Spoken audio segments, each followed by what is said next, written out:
IPL ನ ಟೀಮ್ಗಳು ಕೋಟಿ ಕೋಟಿ ಹಣವನ್ನು ಖರ್ಚು ಮಾಡಿ ಒಳ್ಳೆಯ ಆಟಗಾರರನ್ನು ತಮ್ಮ ಟೀಮ್ ನಲ್ಲಿ ತಗೊಂಡು ಟ್ರೋಫಿಯನ್ನು ಗೆದ್ರೆ ಕೇವಲ 20 ಕೋಟಿ ಪ್ರೈಸ್ ಅಮೌಂಟ್ ಸಿಗುತ್ತದೆ. ಈ ಅಮೌಂಟ್ ನಿಂದ ಹಾರ್ದಿಕ್ ಪಾಂಡ್ಯನ ಬಳಿ ಇರುವ ಒಂದು ವಾಚ್ ಕೂಡ ತಗೊಳ್ಳಲು ಆಗುವುದಿಲ್ಲ. ಹಾಗಾದ್ರೆ ಐಪಿಎಲ್ ನ ಟೀಮ್ಗಳು ಇಷ್ಟು ಅಮೌಂಟ್ ಅನ್ನು ಖರ್ಚು ಮಾಡಿ ಇದರಿಂದ ಇನ್ಕಮ್ ಜನರೇಟ್ ಮಾಡುವುದು ಹೇಗೆ? ಕಪ್ ಯಾವ ಟೀಮ್ ಗೆದ್ರೂ ಲಾಭ ಮಾತ್ರ ಎಲ್ಲ ಟೀಮ್ಗೂ ಆಗುತ್ತದೆ.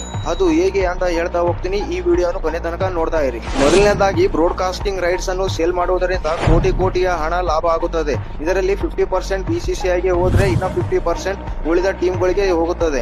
ಹಾಗೆ ಐಪಿಎಲ್ ನ ಸ್ಪಾನ್ಸರ್ಸ್ ಗಳಾದ ಟಾಟಾ, ಸಿಯೆಟ್ ಗಳಿಂದಾದ ಲಾಭದಲ್ಲಿಯೂ ಕೂಡ 50% ಟೀಮ್ಗಳಿಗೆ ಸಿಗುತ್ತದೆ. ಐಪಿಎಲ್ ನ ಟೀಮ್ಗಳು ತಮ್ಮ ಟೀಮ್ ನ ಸ್ಪಾನ್ಸರ್ಶಿಪ್ ಲಿಂದನೂ ಒಳ್ಳೆಯ ಇನ್ಕಮ್ ಅನ್ನು ಜನರೇಟ್ ಮಾಡುತ್ತದೆ. ಹೇಗೆಂದ್ರೆ ಟೀಮ್ ನ ಜರ್ಸಿಯ ಮೇಲೆ ಕಂಪನಿಯ ಲೋಗೋ ಹಾಕಲು, ಹಾಗೆ ಟೀಮ್ ನ ಟಾಪ್ ಪ್ಲೇಯರ್ ಗಳಿಂದ ಟಿವಿ ಆಡ್ಸ್ ಗಳನ್ನು ಮಾಡಿಸುವುದರ ಮುಖಾಂತರ ಕೋಟಿ ಕೋಟಿ ಹಣವನ್ನು ಜನರೇಟ್ ಮಾಡುತ್ತದೆ. ಮ್ಯಾಚ್ ಹೋಮ್ ಗ್ರೌಂಡ್ ನಲ್ಲಿದ್ರೆ ಟಿಕೆಟ್ ಸೇಲ್ ನಿಂದ ಬರುವ ಹಣದಲ್ಲಿ 80% ಹಣವನ್ನು ಹೋಮ್ ಟೀಮ್ ಗೆ ಕೊಡಲಾಗುತ್ತದೆ. ಎಲ್ಲಾ ಟೀಮ್ಗಳು ತಮ್ಮದೇ ಮರ್ಚೆಂಡೈಸ್ ಗಳಾದ team Jersey, water bottle, key chain ಗಳನ್ನು ಸೇಲ್ ಮಾಡುವುದರ ಮುಖಾಂತರ ಲಾಭ ಗಳಿಸುತ್ತವೆ. ಈ ಬಾರಿಯ ಟಾಟಾ ಐಪಿಎಲ್ ಚಾಂಪಿಯನ್ಸ್ ಯಾವ ಟೀಮ್ ಆಗಬಹುದು?